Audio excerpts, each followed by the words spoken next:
নাই, যদি সাহস থাকতো তাহলে আমি আত্মহত্যা করে মরে যেতাম। আব্বা তুমি তো ভাইঙ্গা পড়ো না, আমগো বাপে একটু কিপটা, আর আব্বা না কইছে যে কিপটা আমি ছাইরা দিব। তুমি ভাবো আব্বা যদি কিপটা আমি ছাইরা দেয়, তাহলে আমগোর আব্বার মতো ভালো মানুষ আর কেউ আছে এই গ্রামে? এইটা তো সত্যি কথাই কইছস, কিন্তু সাদিয়া আমি গ্রামের মধ্যে মুখ দেখামু কেমনে কত? কে তোমার মুখে আবার কি হইল? আরে দূর সেরি, আমার বিয়াটা ভাঙ্গে গেল, আমার কি একটু লজ্জা শরম বলে কিছু নাই? হ্যাঁ, আরে লজ্জা থাকে মানুষের চোখে চোখে আর মনের মধ্যে, তোমার তো লজ্জা পায় কি কাম?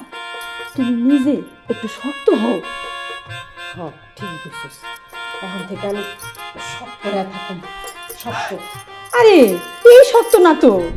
তাহলে কোন শক্ত? শুনো, তুমি এমন একটা ভান ধরবা যেন আমগর বাড়িতে কিছুই হয় নাই, পাত্র পছন্দ হয় নাই, আমরা রিজেক্ট করে দিছি।